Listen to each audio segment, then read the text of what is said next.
अज़ुबिल्लाहिमिनश्शैतानिर्रजीम बिस्मिल्लाहिर्रहमानिर्रहीम।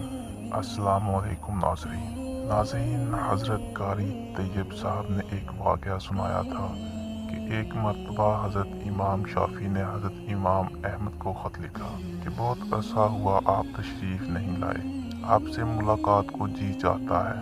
हज़रत इमाम शाफ़ी उस्ताद हैं और हज़रत इमाम अहमद बिन हनीबल इनके शागिर्द हैं। हज़रत इमाम शाफ़ी का क़याम मिस्र में था, इसलिए वहाँ शफ़ा ज़्यादा है। जवाब में हज़रत इमाम अहमद बिन हनीबल रहमतुल्लाह अलैहि ने फ़ौरन अपने प्रोग्राम लिखकर भेज दिया कि फ़लाँ दिन फ़लाँ तारीख़ को आपकी खिदमत में मिस्र में हाज़िर हो रहा हूँ।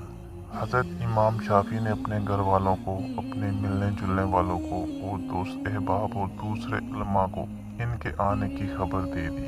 फिर इनकी दावत और इनके इस्तकबाल का ख़ुसूसी एहतमाम किया और लोगों से बताया कि अगरचे वो मेरे शागिर्द हैं, मगर वो एक बड़े इमाम हैं। अल्लाह ताला ने इनको बड़ा मर्तबा अता फरमाया है। चनाचा जिस दिन इनको पहुंचना था, इस दिन इमाम शाफ़ी अपने शागिर्दों और दूसरे उलमा को लेकर इनके इस्तकबाल के लिए शहर से बाहर तशरीफ़ ले गए। इस वक्त मिस्र के जो बादशाह थे वो भी हज़रत इमाम शाफ़ी के मुअक्कद थे। वो भी इमाम साहब के साथ इस्तकबाल के लिए चले आए और फिर बादशाह के साथ इनका अरकान दौलत भी, वज़रा और अमरा भी आ गए। वक़्त मुकर्रर पर हज़रत इमाम अहमद बिन हंबल पहुँच गए। हज़रत इमाम शाफ़ी ने इनका बड़ा इस्तकबाल किया और फिर इज़्ज़त व एहतराम के साथ इनको घर लेकर पहुँच गए और इनके लिए बेहतरीन खाने का इंतज़ाम किया गया।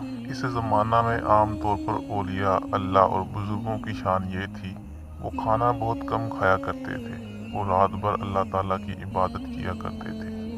जब हज़रत इमाम अहमद बिन हंबल खाना खाने बैठे तो देर तक इस तरह खाना खाते रहे जैसे कई रोज़ के भूखे हैं। बाकी लोग खाना खाकर उठ गए, मगर वो खाते रहे। लोग बहुत मुतअज्जब हुए कि हज़रत इमाम शाफ़ी ने तो इनकी तारीफ़ की थी कि ये बड़े अल्लाह वाले और बुज़ुर्ग इंसान हैं, मगर ये तो खूब पेट भर कर खाना खा रहे हैं। लोगों में और घरों वालों में उनके बारे में बातें होने लगीं, लेकिन कोई कुछ न बोला। फिर जिस कमरे में हज़रत इमाम अहमद हंबल के लिए रात के वक्त आराम करने का इंतज़ाम किया गया था, इस कमरे में हज़रत इमाम शाफ़ी की बच्चियों ने एक मसल्ला बिछा दिया, मसवाक रख दी, इस्तिंजा के लिए डीले और पानी रख दिए और वज़ू के लिए लोटा भरकर पानी रख दिया, ताकि जब वो रात को तहज्जुद के लिए उठें तो उन्हें किसी किस्म की कोई परेशानी ना हो। इस ज़माना में रात को तहज्जुद के लिए उठना एक आम मामूल था। अल्लाह ताला बचाए कि आज हमारे ज़माने में ये अफसोसनाक माहौल हो गया है कि सुबह 8 बजे और 9 बजे उठना हमारा मामूल बन चुका है।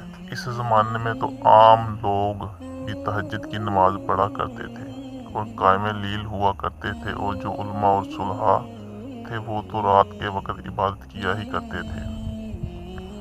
अल्लाह ताला हम सबको भी तहज्जुद पढ़ने की तौफीक अता फरमाए। बहरहाल हज़रत इमाम अहमद बिन हंबल ने रात को इस कमरे में आराम किया और सुबह उठकर फजर की नमाज पढ़ने चले गए। जैसे ही वो नमाज के लिए निकले तो हज़रत इमाम शाफ़ी की बच्चियाँ इस कमरे में आ गईं, तो वहाँ देखा कि पानी का लोटा वैसे का वैसा पानी से भरा हुआ है। ना मसवाक इस्तेमाल हुई, ना डेले इस्तेमाल हुए और ना वज़ू के लिए पानी इस्तेमाल हुआ।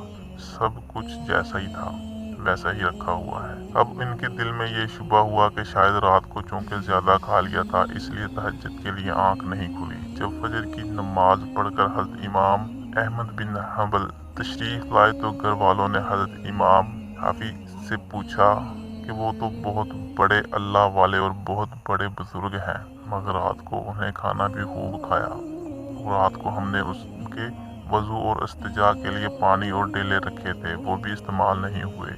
मालूम हुआ कि रात को तहज्जुद की नमाज भी नहीं पढ़ी। अब हज़रत इमाम शाफ़ी को भी तशवीश हुई, लिहाजा उन्होंने हज़रत इमाम अहमद बिन हंबल को बुलाया और तन्हाई में ले जाकर उनसे पूछा कि इस तरह की बातें सुनने में आ रही हैं कि आपने खाना भी गैर मामूली तौर पर कुछ ज़्यादा खाया और जिस कमरे में आपके लिए सोने का इंतज़ाम किया गया था, इस कमरे में आखिरी शब में इस्तेमाल के लिए जो चीज़ें रखी गई थी वो भी इस्तेमाल में नहीं आई। क्या बात हुई? आप पहले तो ऐसे ही नहीं थे। क्या यहाँ से जाने के बाद आपके मिजाज में कुछ तब्दीली आ गई है? हज़रत इमाम अहमद बिन हंबल ने फरमाया कि हुजूर, मेरे बारे में जो बातें हो रही हैं वो सब दुरुस्त नहीं है, बल्कि बात कुछ और है। बात दरअसल ये है कि मैं जिस वक्त खाना खाने के लिए आपके दस्तरखान पर पहुंचा और जिस वक्त मैंने इस कमरे में कदम रखा तो मैंने देखा कि इस खाने के हलाल और तैयब होने की वजह से वो कमरा नूर से चकाचौंध हो रहा है। और ये देखकर आसमान से लेकर इस दस्तरखान तक अनवार की बारिश हो रही है। जब मैंने ये सूरत हाल देखी तो मैंने सोचा कि शायद इससे ज़्यादा हलाल और तैयब खाना मुझे ज़िंदगी में नहीं मिलेगा। लिहाजा जितना भी ज़्यादा से ज़्यादा इस को खाया जा सके खा लिया जाए, इसलिए कि इस खाने का ज़रा ज़रा ईमान और दिल को रोशन करने वाला है। इसलिए मुझसे जितना ज़्यादा से ज़्यादा खाना खाया जा सका खा लिया। और मैंने ये नहीं देखा कि कौन कितना खा रहा है और कौन मेरे बारे में क्या सोच रहा है। जहाँ तक मुझे में खाने की सकत थी, मैंने खाना खाया और फिर खाने से बदहज़मी नहीं हुई, बल्कि वो सरीअतल हज़म होता है और अंदर जाकर जुज़ू बदन बन जाता है और रूह को मुनव्वर करने का ज़रिया बन जाता है। अल्हम्दुलिल्लाह, मैंने इसका असर महसूस किया। खाना खाने के बाद ना तो मुझे बदहज़मी हुई और ना मुझे कोई तकलीफ़ हुई। फिर खाना खाने के बाद इशा की नमाज से फारग होकर जब मैं इस कमरे में पहुंचा जहां आपने मेरे लिए आराम का इंतज़ाम किया था, वहां जाकर तो मेरी हालत ही बदली हुई थी और सोने को आराम करने को तबीयत ही नहीं चाह रही थी। अगरचे मैं लंबा सफ़र करके आया था, मगर इस खाने में इतनी ग़िज़ाइयत और तवानाई थी कि मेरी थकान भी ख़त्म हो गई और सुस्ती भी जाती रही। और जब मैं सोने के लिए लेटा तो मुझे नींद ना आई। लिहाजा मैं लेटा रहा और लेटे लेटे कुरान और हदीस में गौर करता रहा, हत्ता कि पूरी रात गौर व फिक्र करते हुए गुजरती। और इस रात मैंने कुरान और हदीस से 100 मसाइल, और वो मसाइल ऐसे थे जो इससे पहले कभी मेरे जहन में आए भी नहीं थे और ना इसकी तरह कभी ख्याल किया था। लेकिन जब आज की रात मैंने गौर किया तो मुझे ऐसा महसूस हुआ कि कुरान और हदीस के उल्मा और असरार मेरे सामने खुले हुए हैं। तमाम मसाइल की तफसील और जवाबात मेरे जहन में आते चले गए और सुबह तक मैं मसाइल का इस्तेबाह करता रहा। ऐसी हालत में सुबह हो गई। ये सब आपके खाने का असर था जो रात भर मैंने महसूस किया। इसलिए तहज्जुद के वक्त ना तो लोटा इस्तेमाल करने की ज़रूरत पेश आई और ना मसवाक की ज़रूरत पेश आई, और वही ईशा का वज़ू मेरे लिए फजर में काम आया। ये सुनकर हज़रत इमाम शाफी रहमतुल्लाह अलैह ने फिर अपने घर वालों को हकीकत हाल बताई और जो लोग इनके बारे में गलत किस्म की बातें कर रहे थे इनसे कहा कि तुमने इनकी शान में गुस्ताखी की है, लिहाजा इनसे माफ़ी मांगो, इनका ये हाल है।